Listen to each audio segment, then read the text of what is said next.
Good morning. This is Emily Henderson, pharmacist at the Kentucky Hospital Association. Melanie Mock and Claire Aran are also with us today to present the monthly Kentucky SOS webinar, or Kentucky Statewide Opioid Stewardship webinar. Thank you so much for joining this morning. And we are delighted to have a guest speaker today, Dr. Kristen Blankenbeckler. Dr.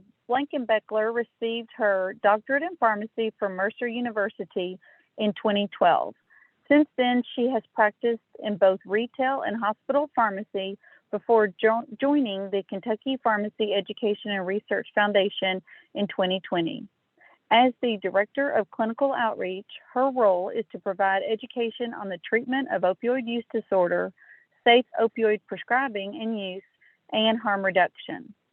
Dr. Blankenbeckler grew up in and practiced for a time in Estill County, which ranked #1 in the state for overdose death rates per capita in both 2017 and 2019. While working there, she was fortunate to be able to participate on a task force and with other efforts to combat the opioid epidemic in the area. It is her hope to help affect great change for the future of Kentucky in her current role.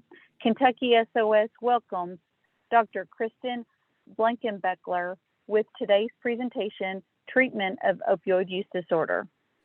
Kristen? Thank you. As she said, I'm with the Kentucky Pharmacy Education and Research Foundation, which is actually the nonprofit arm of the Kentucky Pharmacists Association. So if you ever want to reach out to me and have lost my contact information, KPHA is the place to find me.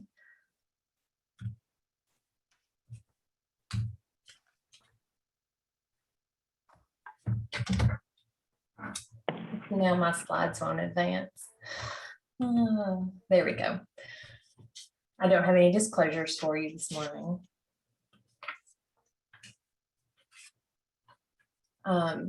So the purpose of this presentation is to educate on the guidelines for the treatment of opioid use disorder in order to better standardize care and ensure all patients receive standard of care treatment for OUD. More providers are needed to combat the opioid epidemic by confidently treating patients with medication-assisted treatment as appropriate. So once we've completed this activity, it's our hope that you'll be able to describe the goals of treatment for MAT, explain the appropriate use of each medication available, as well as risks and benefits, to describe the appropriate dosing and administration for those medications, and the appropriate use of each medication in special populations.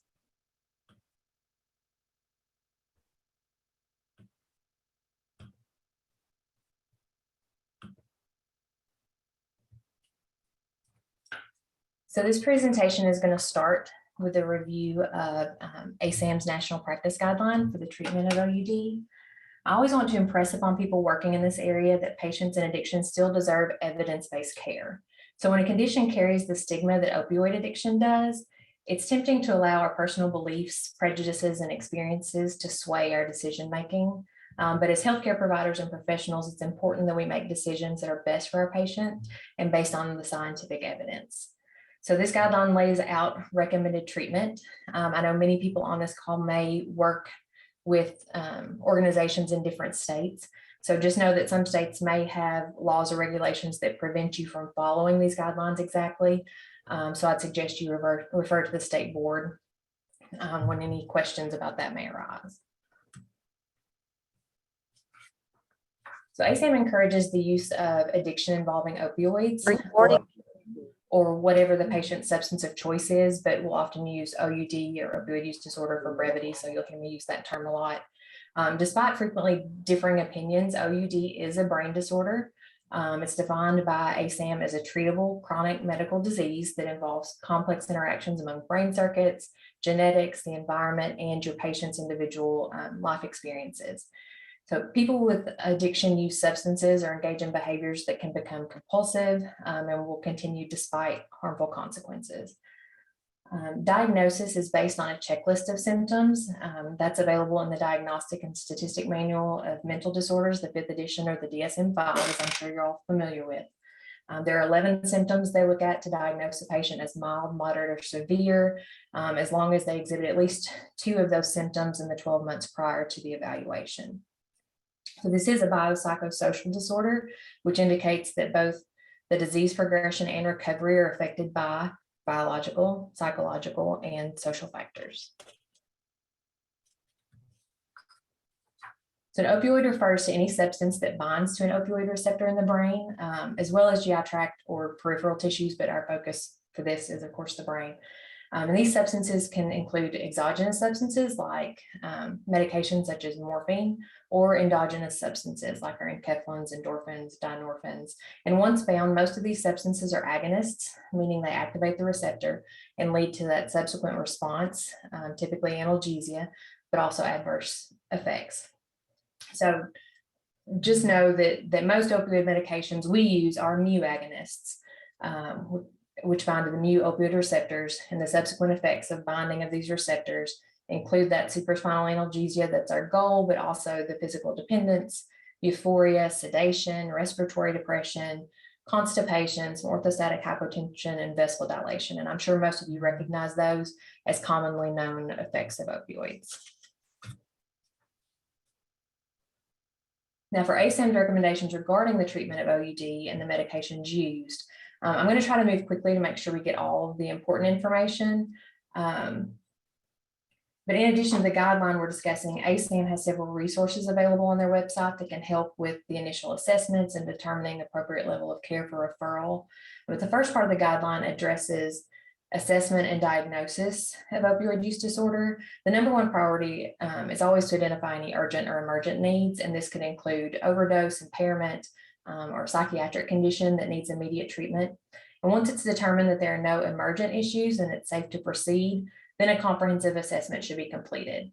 ASAM's assessment is multidimensional and examines 6 different dimensions necessary to treat the patient holistically. Inability to complete that assessment should not stand in the way of treatment, and Kentucky laws support that as well. If it's in the patient's best interest, you should order the appropriate medications and finish completing the assessment as soon as it's reasonably possible. It should include patient's medical history, psychiatric conditions, as well as any infectious disease history, trauma, pregnancy. A physical exam should be completed in the chart before or very soon after medication is prescribed. Again, Kentucky's laws do support that. ASAM recommends standard labs that should be run. It should be noted they also suggest screening for STIs, and women of childbearing age should be tested for pregnancy and contraception discussed. Any patient undergoing an evaluation for treatment of OUD should have a mental health evaluation. It's not uncommon for it to be co-occurring with a psychiatric disorder, or even for their OUD to be a result of their attempts to self-medicate for a psychiatric condition. So the patient's current as well as past substance use should be evaluated, and use of substances other than opioids is not a reason to withhold treatment for OUD. This includes benzodiazepines and other sedative hypnotics, prescribed or not, and OUD is life-threatening. So providers are rightfully concerned about prescribing MAT to someone on benzodiazepines or other sedatives because of the risk of interaction, but this is a good example of where the benefit generally will outweigh the risk. Nicotine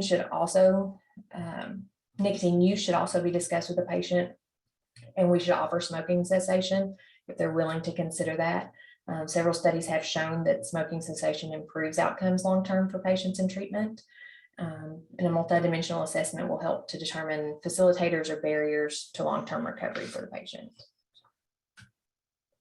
So once a patient's been diagnosed with OUD and they're determined to be medically and psychiatrically stable, it's time to determine the best course of treatment, which can include pharmacotherapy in addition to psychosocial treatment. Treatment of withdrawal is also an important component of treatment, but it's only part of the plan of care. So it's important to understand that behavior change and psychosocial treatment are important for recovery, but they take time to implement and take effect. So medications work more quickly and reduce the risk of overdose and death while the patient puts in the work to develop behavior change. They also help to combat withdrawal symptoms and restore balance in the brain so that patients are better able to work on their behavior change and the psychosocial aspects of recovery. All medications FDA approved for the treatment of OUD should be an available treatment option for any patient with such a diagnosis. The final decision should be made by the clinician based on patient-specific factors. So theoretically, the decision shouldn't be made by third-party payers or administrative regulations. There also seems to be this belief you should only be on MAT for a specific time frame, but there's no evidence to support just arbitrarily stopping life-saving medication that's working for a patient. Their next recommendation was actually a major revision from the previous version of the guideline and states that psychosocial needs should be addressed and the patient should be offered treatment or referred. However, if the patient declines for any reason or the services aren't available, they should not be denied pharmacotherapy if it's also recommended as part of their multidimensional treatment plan. Let me include here that this is the recommendation from ASAM, but you also have to bear in mind what state laws or Board of Medicine regulations say. I know in Kentucky it says that you shall include in their plan that they will have objective behavior change as part of that plan, but it doesn't really necessarily state that that is counseling or therapy, but there is a requirement for that. So we do have to consider that as well. I'm not sure if that will change in the coming months or years based on this change in the guideline. So the venue for treatment should be carefully considered. This may actually have considerable impact on the final decision of which medication to use for treatment. So methadone can only be offered in a registered opioid treatment program. Buprenorphine can be provided by waivered prescribers and can be done in most settings. And naltrexone can be prescribed in any setting, which is one reason it theoretically is superior. And I know a lot of providers I've spoken to would prefer this. Again, can be provided by anyone able to write prescriptions. And this may actually be one of the most important criteria for many patients. But while, as I said earlier, patients should have any of these medications made available, the truth is there are often a lack of options based on geographic location. So for instance, methadone may be the best option for a patient, but it's unlikely they can attend a methadone clinic daily if the nearest one's an hour away and they don't have reliable transportation. So in this instance, the provider would need to choose an option the patient has available locally. So the patient with co-occurring use disorders may require a more intensive level of care than what can be provided on an outpatient office-based setting. And patients who are regularly using other substances but don't necessarily meet that criteria for diagnosis of a specific use disorder should also be carefully monitored during treatment. So ASAM recommends using caution when prescribing benzodiazepines or other sedative hypnotics for a patient prescribed methadone or buprenorphine for OUD. I know Kentucky specifically requires a consult if the prescriber of buprenorphine is not board certified in addiction medicine or psychiatry. The combination increases risk of serious side effects, but untreated OUD will generally outweigh that risk. Methadone is recommended for patients who are expected to benefit from daily dosing and supervision provided by registered treatment programs, or for patients who tried unsuccessfully to use buprenorphine in the past. Patients using oral naltrexone have historically shown less adherence with treatment than patients utilizing other medications for OUD, and it should be used sparingly in patients who are believed to have reasonable methods for improved adherence, such as observed dosing. So that extended release injectable does help with that, but it doesn't completely eliminate it. The prescription drug monitoring program should be checked regularly. Again, Kentucky requires that you check it initially and then every 3 months, I believe.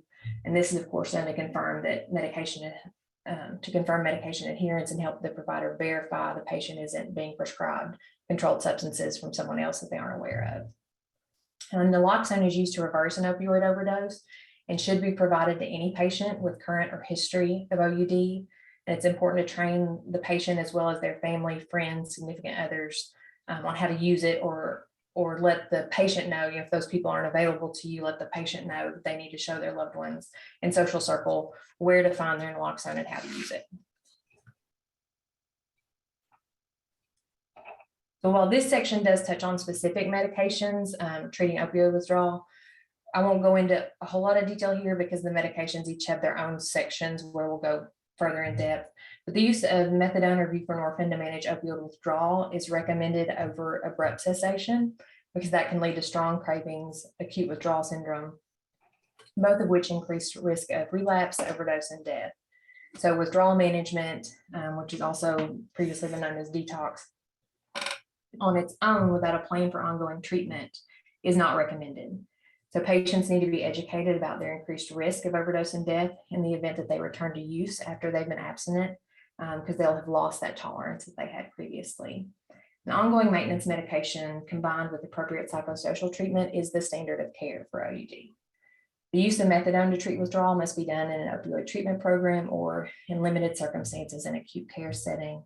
And the initial dose to treat withdrawal from short-acting opioids should be 20 to 30 milligrams daily and can be tapered off generally over 6 to 10 days.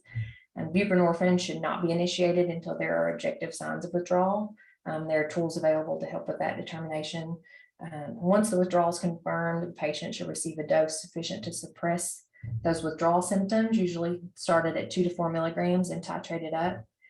Alpha-2 adrenergic agonists like lofexidine and clonidine are safe and effective, but are not as effective as methadone and buprenorphine in reducing symptoms or in keeping patients in treatment or supporting the completion of withdrawal management.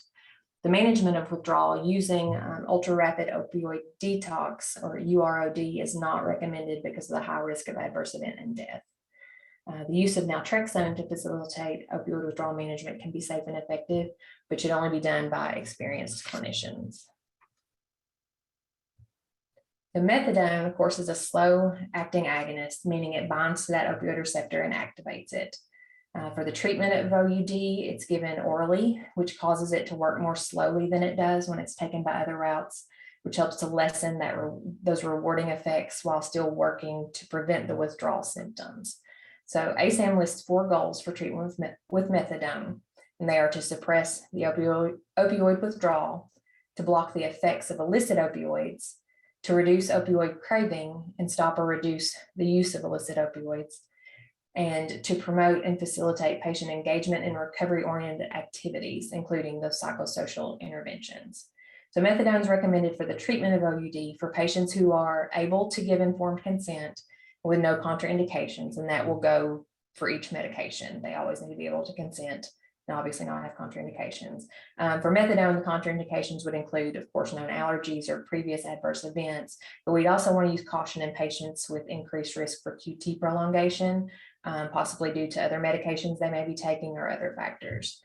For the clinicians in the room, there isn't a clearly defined threshold dose where that risk is increased, but the guideline committee agreed patients receiving greater than 120 milligrams of methadone daily should have an ECG considered.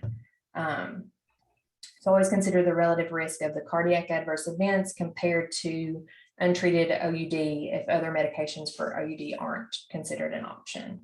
The initial dose of methadone just depends on the level of physical dependence the patient's experiencing, but it's generally recommended to be between 10 and 30 milligrams.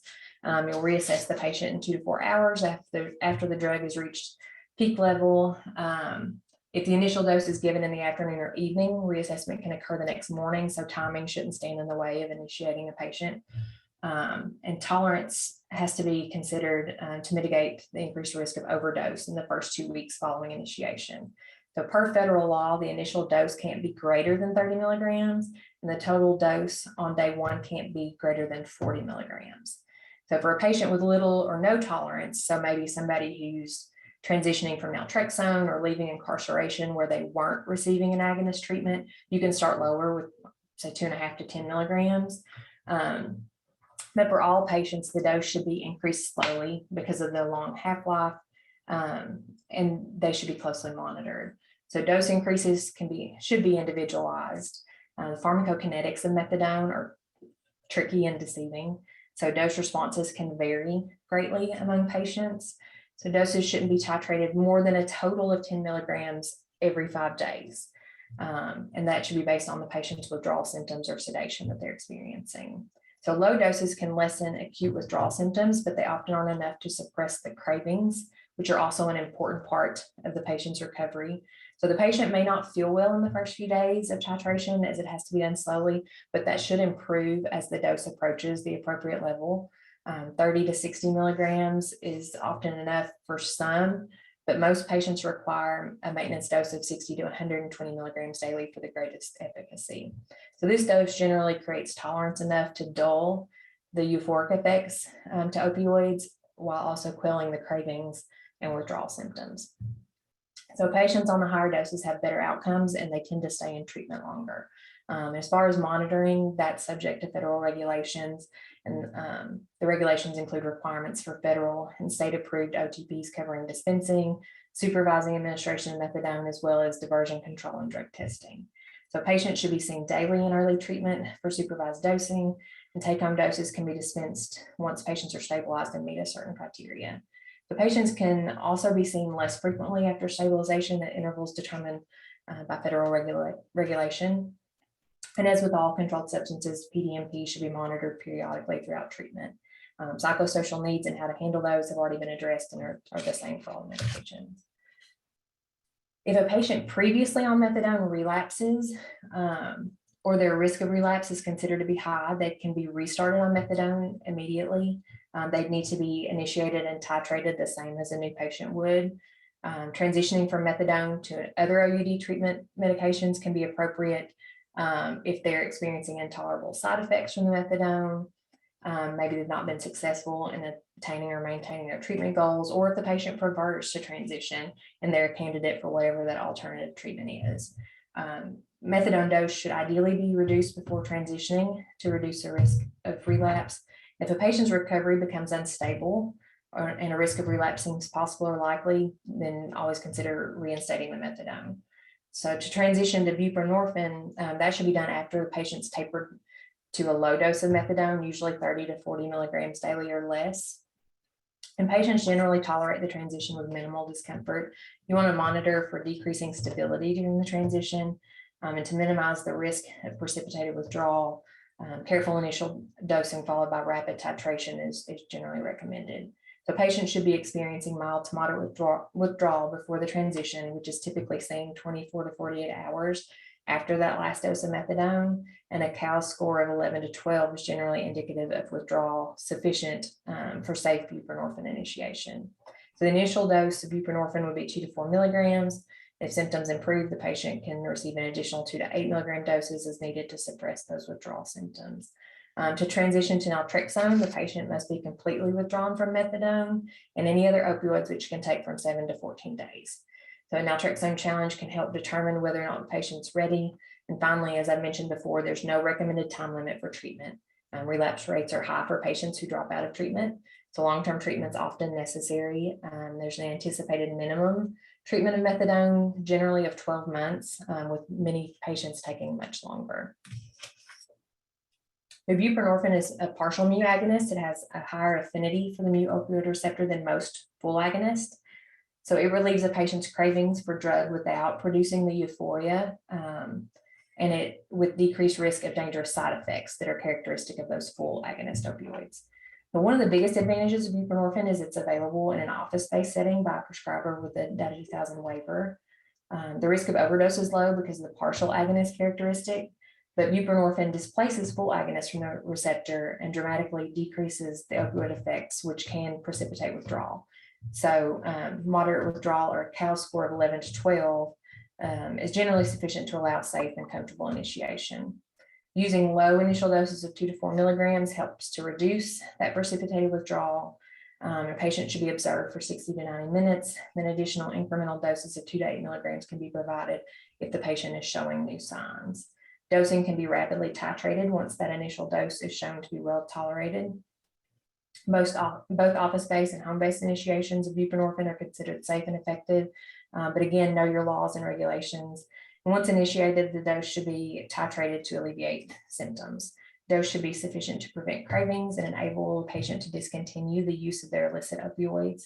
And current evidence suggests that 16 milligrams daily may be more effective than lower doses, but there's also little evidence to support doses higher than 24 milligrams daily. At higher doses, there's very little increase in effect, so there's a greater risk of diversion should patients receive more medication than they actually need. So at the time this guideline was published, there were several new formulations recently released. I've included a chart of a slide of some of the newer medications, but we aren't really going to spend any time on it. We don't really see them based on cost and lack of experience with them. So steps should be taken to reduce the likelihood of diversion, including more frequent visits in early treatment, drug testing, pill counts, and as previously discussed, not prescribing higher doses than are necessary. Drug tests should be performed to monitor not only for adherence to treatment, but also for illicit controlled substances. ASAM has published further guidance specifically on drug testing, but I will say that most decisions on drug testing should be as individualized as possible while following any laws and regulations as well. Patients should be seen frequently early in treatment with decreasing frequency as they become more stable. In the transition from buprenorphine to naltrexone, patients must be completely withdrawn from any opioid, whether full or partial agonists. This generally takes 7 to 14 days, as we said earlier. There's no required time delay to transition from buprenorphine to methadone because you're going from a partial agonist to a full agonist, so that doesn't generally cause an adverse reaction. Again, no recommended time limit for treatment. Any patient choosing to discontinue treatment, and this goes for any treatment for OUD, should always be educated on their increased risk of overdose and death if they relapse. Treatment alternatives should be discussed with any patient choosing to discontinue treatment. And should they choose to discontinue buprenorphine, the taper and discontinuation process is slow, generally should be done over months and should be monitored. And it's recommended that the patients remain in treatment even beyond the discontinuation of medication for monitoring. And this is a slide, unfortunately, it may be a little blurry of some of the products. Again, we're not going to go over that, but I included it just for your reference. So naltrexone is an opioid antagonist available in both oral and injectable formulations. So as an antagonist, of course, it blocks the effects of opioids if they're used, which is what makes it so appealing. The extended release injectable is recommended for the prevention of relapse to opioid use disorder for patients no longer physically dependent on opioids. So it's often used for patients who have contraindications to or who may decline to use methadone or buprenorphine, or who have tried those without success. The guideline does suggest it for patients who are highly motivated and who don't want to use an agonist. There are some professions that won't allow the use of this medication while performing a certain job. So that can be highly motivating for an individual. Motivation is often mandated. I think my favorite term I've heard is voluntold, possibly by the courts. And so we always want to bear in mind the difficulty with initiation of this medication, because patients do have to be opioid free and withdrawn. Like we said, generally around 7 days. I think there's some evidence that it could possibly be a little less, but the guidelines do still say 7 days. And this can be a challenge in a lot of situations because it's difficult for patients who have been in addiction, who have use disorder, to unsupervised make it that long. So they may require monitoring programs or patient support systems to help them get to that appointment. The injection formulation is administered at 380 milligrams intramuscularly every 4 weeks. Oral naltrexone is generally not recommended for the treatment of OUD except under certain circumstances. One example could be the patient unable to take the ER version due to a planned surgery, an expected need to be treated with an opioid agonist in the near future, like I said, for a surgery. And these are instances following a negative naloxone challenge. The dose can be started at 25 milligram. And again, this is for the oral, and increased to 50 milligram the following day, and then 50 milligrams going forward. If patients tolerate that 50 milligrams daily, they can actually change to a 3-day-a-week schedule where they would do 100 milligrams, say on Monday and Wednesday, and then 150 milligrams for a third day on Friday, to get their total weekly dose of 350 milligrams. That's beneficial in a situation perhaps with observed dosing, so they wouldn't have to come into the office as frequently. So for this dosing, adherence should be closely monitored. Again, no recommended time limit for treatment. The duration should be solely based on the provider's clinical judgment and patient circumstances. So bear in mind there's no physical dependence to naltrexone, so it's possible to stop the medication abruptly. So transitioning from naltrexone to other medications for the treatment of OUD may be appropriate in the event of, again, intolerable side effects, if the patient isn't successful meeting their goals on this medication, or if the patient wants to change and they're a candidate for the other treatment. Transition from naltrexone to full or partial agonist Generally isn't complicated because there's a lack of physical dependence, but the patient should still be monitored. The lack of dependence does warrant low dose and slow titration of the other medications, the full and the partial agonist that's chosen. And it shouldn't occur, transition shouldn't occur until the naltrexone is mostly out of their system. So this is about a day for oral naltrexone or 28 days for the extended release injectable. And as always, any patient choosing to discontinue treatment should be educated on their increased risk of overdose and death if they were to relapse and use illicit opioids. So I've already said this numerous times, but not near as many times as it's actually printed in the guidelines, but patients' psychosocial needs should be assessed. They should be offered or referred to treatment based on their individual needs. However, per the guideline, if the patient declines or the treatment's unavailable to the patient, pharmacologic treatment should not be delayed or denied. Motivational interviewing is recommended to encourage patient engagement in psychosocial treatment behaviors or treatment services, and it's also recommended treatment planning include collaboration with behavioral health providers in the initial stages, as well as anytime treatment plans are reconsidered and renegotiated.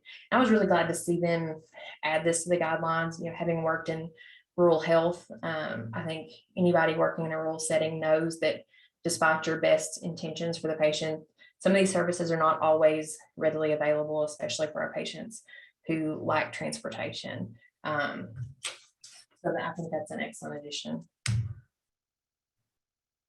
As with most medication, there are always special populations that require special consideration. First, we'll discuss is pregnant women. As with any other patient presenting with OUD, identifying emergent or urgent medical conditions is always the priority. In pregnancy, the risk of OUD treatment has to be balanced with the benefit to overall maternal and fetal health. So agonist treatment has minimal effects on long-term development of children when compared to the effects resulting from maternal use of illicit opioids. So while there is a risk for neonatal opioid withdrawal syndrome with OUD treatment, there's no evidence that that risk is increased, and the risk of untreated OUD to both the woman and fetus are dramatically higher than the risk of NOWS. So when opioid use disorder is diagnosed and there aren't any contraindications, treatment with methadone or buprenorphine is recommended. Withdrawal management or psychosocial treatment alone may pose risk to the fetus if the mother is dependent on opioids. So withdrawal management has proven inferior to pharmacologic management, and it increases the risk of relapse without really providing benefit to mother or fetus. So as with all other treatments we've discussed, medical and social evaluations are recommended, but completion shouldn't delay or preclude treatment. They can be completed as soon as possible after treatment is initiated if warranted. OBGYNs or other providers who treat pregnant women should be educated in and alert to signs and symptoms of OUD. And of course, these can include seeking care later in pregnancy, missed appointments, poor weight gain, or the normal signs of withdrawal or intoxication. So HIV counseling and testing should be provided. Please make sure it's done in accordance with state law. It's also recommended that tests for Hep B and C and liver enzymes be conducted, and vaccinations for Hep A and B be offered for those with a negative hepatitis serology. Drug and alcohol testing should be utilized to monitor patients for both adherence and treatment and the illicit use of substances. And this should always be done with consent. Depending on the state in which you practice, there could be legal and or social consequences for substance use during pregnancy. Please know your state laws on reporting. And unfortunately, what's meant to protect the growing fetus often results in women avoiding prenatal care, which leads to poor outcomes. So care of pregnant patients with opioid use disorder should be co-managed by providers experienced in obstetrics and OUD. Due to the risk of adverse events, especially in the third trimester, consider hospitalization during initiation of methadone or buprenorphine. Consideration should include provider experience with initiation in pregnancy, comorbid conditions, and individual risk factors. If methadone is chosen, it should be initiated at 10 to 30 milligrams with doses titrated in increments of 5 to 10 milligrams every 3 to 6 hours as needed to treat the withdrawal symptoms up to a max dose on day 1 of 30 to 40 milligrams. So as with the general population, methadone can be increased by no more than 10 milligrams every 5 days, but patients should be maintained on the lowest dose that controls their withdrawal and craving. Unlike the general population, plasma levels actually decrease with advancing gestation. So the pregnant patient may need to have the dose increased and or possibly split into 2 doses later in pregnancy. If a patient becomes pregnant while on naltrexone, you want to consider discontinuation if the risk of relapse is low. And this recommendation is due to the relative lack of information on the risk of naltrexone use during pregnancy. But if the patient chooses to discontinue naltrexone due to the unknown risk, but risk of relapse is considerable, methadone or buprenorphine should be considered. A naloxone challenge generally done at the initiation of naltrexone is not recommended in pregnancy because of the danger of precipitated withdrawal, which makes new starts contraindicated as well. So finally, unless otherwise contraindicated, mothers taking methadone or buprenorphine should be encouraged to breastfeed, as it increases mother-infant bonding and has been shown to have favorable effects on OWS for NOWS. So for individuals with pain and opioid use disorder, it's first and foremost important that the correct diagnosis is made and the pain is addressed. Non-opioid alternatives should be considered before opioids are prescribed. The possibilities include, of course, non-opioid medications like NSAIDs, acetaminophen, SNRIs, tricyclic antidepressants, behavioral approaches, physical therapy, or pain relieving procedures such as nerve blocks. If the patient has pain and active OUD but isn't in treatment, methadone or buprenorphine should be considered. Both the opioid use disorder and pain should be stabilized and managed concurrently. For patients taking methadone and buprenorphine, this may be accomplished by increasing the dose or frequency so that the medication is also effective for managing pain. Unfortunately, some state laws and regulations mandate single-day dosing for agonist treatment and limit prescribers' ability to adequately and safely treat the patient's OUD and pain simultaneously. So if the patient is on methadone and their pain is refractory and requires additional opioid analgesia, consider adding a short-acting full agonist to the regular methadone dose for moderate to severe acute pain. It's reasonable and expected that the dose of additional full agonist opioid analgesics will be higher than the typical dose necessary for opioid naive individuals. And patients on buprenorphine with moderate to severe acute refractory pain can benefit from the addition of PRN doses if allowed by state laws and regs. The addition of short-acting full agonist opioid to that patient's regular buprenorphine dose can be considered for severe acute pain in supervised settings such as post-op recovery or hospitalization. And it's reasonable to anticipate that the dose needed, again, will be higher than a typical dose for patients who are opioid naive. It's not required to hold or discontinue methadone or buprenorphine prior to surgery, and they can be overcome with higher potency full agonists given IV perioperatively. If the procedure is planned, decisions regarding discontinuation or dose adjustment of buprenorphine prior to surgery should be made on an individual basis in consultation with surgery and the anesthesia teams. If it's determined that discontinuation of buprenorphine or methadone prior to surgery is the best course, it can be done the day before the day of surgery, again, based on recommendations from surgery and anesthesia, and they can be resumed post-op once the need for a full agonist has resolved. So the initial dose is determined on an individual basis, but pre-surgery doses can generally be resumed if they're only held for a max of 2 to 3 days. And remember that patients on naltrexone are experiencing opioid antagonism that's most likely long-acting, especially if the surgery wasn't planned with time allowing for the patient to transition to oral dosing, and they'll not respond to opioids normally. So for this reason, it's recommended that mild pain be treated again with non-opioids, and moderate to severe pain be treated with higher potency NSAIDs, such as ketorolac short-term. If able, oral naltrexone can be discontinued 72 hours before surgery and the ER injectable 30 days prior. In emergent situations where surgery isn't planned or can't be delayed long enough, naltrexone's blockade of the mu opioid receptor can be overcome with high potency full agonist opioids. And in these instances, the patient should be monitored in the ED or admitted for monitoring. The treatment considerations for adolescents with opioid use disorder include the same options available to adults, including pharmacotherapy. Pharmacotherapy options include opioid agonists, both full and partial, and antagonists. Always consider any applicable laws and FDA approvals based on age and diagnosis of the treatment. Psychosocial treatment, again, is recommended, and the risk benefit of pharmacologic treatment without psychosocial treatment should be discussed with the patient and their guardian as allowable or appropriate. The patient's decision to decline that psychosocial treatment or the lack of availability shouldn't preclude or delay pharmacologic treatment of OUD. Comprehensive treatment should include education for the patient on their risk of harm reduction, including prevention of bloodborne viruses and STIs. If available, adolescents may benefit from treatment in programs specializing in their age group and that provide comprehensive or multidimensional services. So for patients with co-occurring psychiatric disorders, a comprehensive assessment of their mental health status and suicide risk should be completed and used in evaluation of their mental stability. Unfortunately, both psychiatric disorders and SUD have a strong association with an increased risk for suicide. So suicidal or homicidal ideation warrants immediate referral for treatment or hospitalization. Suicide risk mitigation includes reduction of immediate risk as well as managing the underlying factors, monitoring, and follow-up. So all patients with psychiatric disorders should be asked about suicidal ideation and behaviors.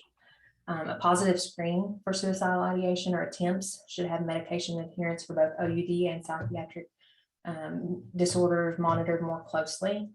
An assessment for psychiatric disorders should ideally occur at the onset of OUD treatment, but delay in assessment shouldn't preclude or delay pharmacotherapy initiation. So assessment should be completed as soon as possible, and once the patient stabilized, then their mental health status should be reassessed. And as with the general population, patients with co-occurring psychiatric disorders should be offered psychosocial treatment in conjunction with their pharmacotherapy.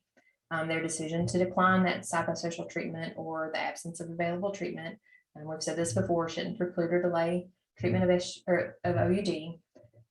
As far as pharmacotherapy, methadone has been shown to decrease psychiatric distress in a few weeks. Psychiatrically stable patients are considered good candidates for buprenorphine therapy. The ER formulations are particularly useful for patients with co-occurring psychiatric disorders who may struggle with daily oral dosing. There's little data on the relative efficacy of naltrexone in this patient population, but there aren't specific contraindications, and the once monthly dosing for that may be beneficial in this population. So it's important clinicians are aware of potential interactions between medications used for psychiatric conditions and those for treatment of OUD. And finally, assertive community treatment should be considered in schizophrenia and OUD for patients with a recent history or an increased risk of hospitalization or homelessness. So all FDA-approved medications for OUD should be made available to justice-involved individuals. Treatment decisions should be made on an individual basis. And continuation of treatment after release is shown to result in substantial reduction in all-cause overdose mortality. And again, treatment should be individualized. So for those entering the criminal justice system, it's inappropriate to subject a patient to forced withdrawal. If being treated for OUD upon entry, that treatment should be continued. If not already in treatment, it should be offered to them as appropriate after they're assessed. An initiation or maintenance of pharmacotherapy for OUD is recommended. Patients should not be forced to transition from agonist to antagonist. And just like the general population with OUD, justice-involved patients should be offered pharmacotherapy in conjunction with the psychosocial treatment if they have OUD or are determined to be experiencing withdrawal. Their decision to decline the psychosocial treatment, again, we've said this numerous times, shouldn't preclude or delay treatment with pharmacotherapy. If an opioid treatment program isn't accessible, the patient may need to be transitioned from methadone to buprenorphine. And it's not uncommon, especially in rural areas. The risk for relapse with overdose is elevated in the weeks immediately following a patient's release from custody, and they should be stabilized on therapy while in prison or jail. And that therapy should be continued upon release. It's imperative that Naloxone kits be available in correction facilities and should be provided to a patient prior to their release. So education should be provided to those patients and ideally their family members or significant others on how to use Naloxone in the event of an overdose. The Naloxone should be administered in the event of suspected overdose, and this includes pregnant women. Patients with known OUD, even in recovery, should be given Naloxone kits or prescriptions, and they and their families should be educated on use. And finally, first responders should be trained in and authorized to carry and administer Naloxone, as it could save a life. My final side note on this, and this isn't specifically in the guideline, but something I feel is worth mentioning strictly based on conversations I've had and questions I've been asked. Naloxone is not a controlled substance. I think some of that comes from the fact that it binds to the mu opioid receptor, but it is not a controlled substance. It's an incredibly safe medication and it will save a life. So there's no reason not to prescribe or dispense it. But guess what? None of this matters if our providers opt out of treating substance use disorder or referring patients to treatment, or if your pharmacy makes the determination not to carry medications that treat OUD. So I'm sure you're all familiar with stigma, but it's worth revisiting because I promise you it affects the patients of everyone watching. And when I say that everyone harbors stigma, I don't necessarily mean about the specific topic, but we all harbor stigma or have been on the receiving end of stigma in our lives at some point, whether it be race-related, gender-related, or having people treat you like you're slow because of your Southern accent. Some forms of stigma obviously have larger effect than others, but I challenge you to pay attention to what stigma you experience both on the giving and the receiving end. Stigma is formed by our past experiences, media influences, by influential people in our personal and professional lives. Stigma around substance use disorder tends to focus on the belief that such disorders are moral failures, that they aren't really, that it's not really a disease because it's self-inflicted. We don't have enough time for me to provide examples of other diseases caused by patient choices, but I'll simply state that that has no bearing on what is a legitimate disease and what is not. So stigma has far-reaching effects. I only have time to touch on this briefly, but stigma reduces the odds of patients seeking out treatment for OUD. Patients are often at their lowest point before they reach out for help, and if they expect disgust and judgment, they won't come to you.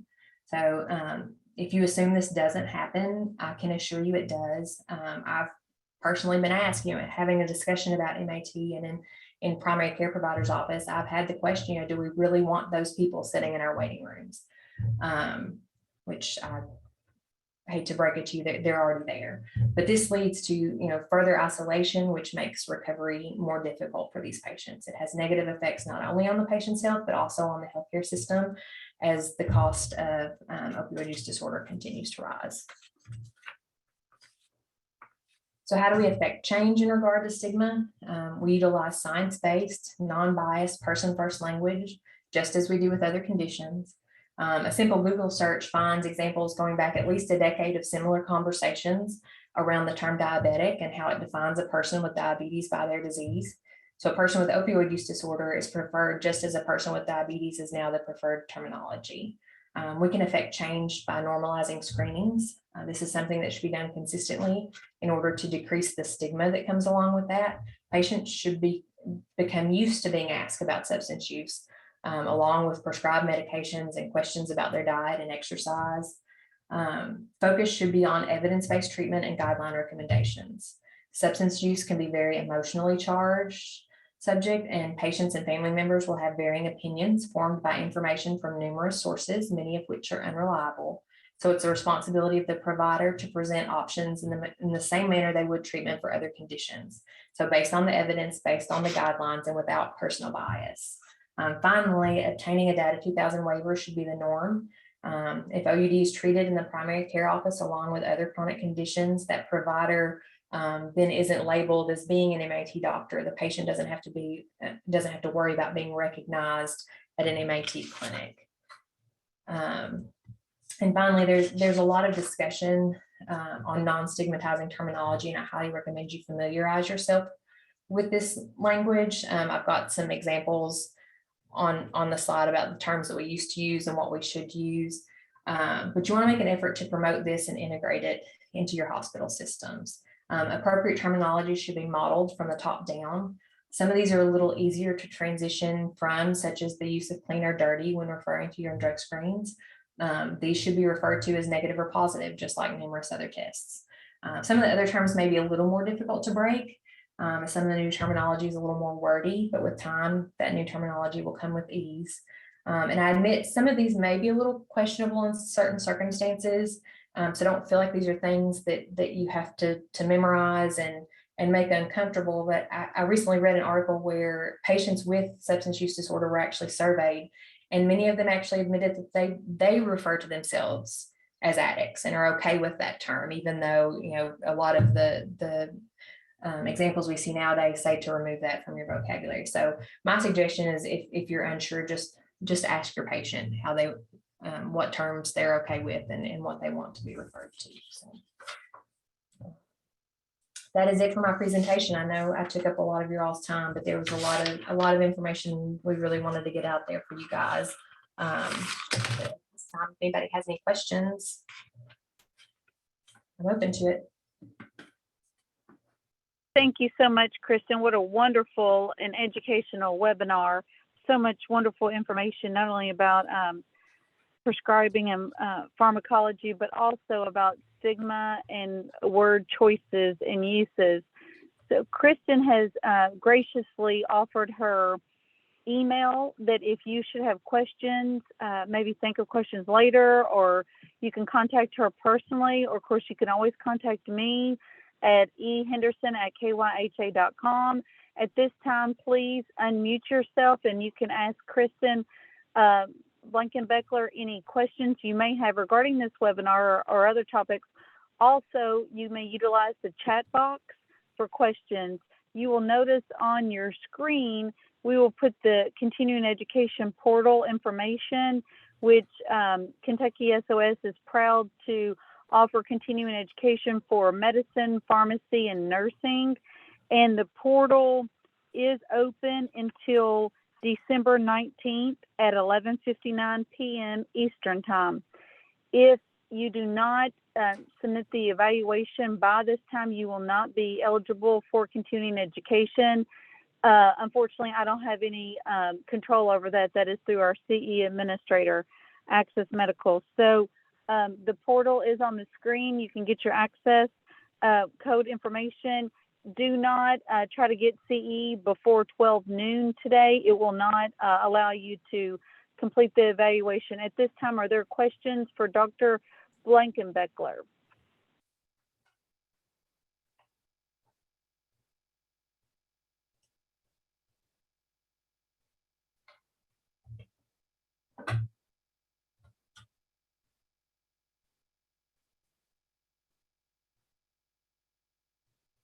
We are delighted that you were available to offer your knowledge and education today, Dr. Blankenbeckler. And then next month, you will have a part 2 webinar for Kentucky SOS also in December. So please look for the calendar invites with that. Are there any questions for Kristen at this time?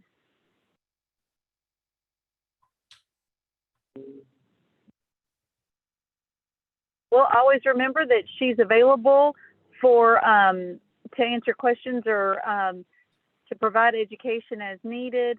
Of course, obviously, I'm always available to give me a call or email.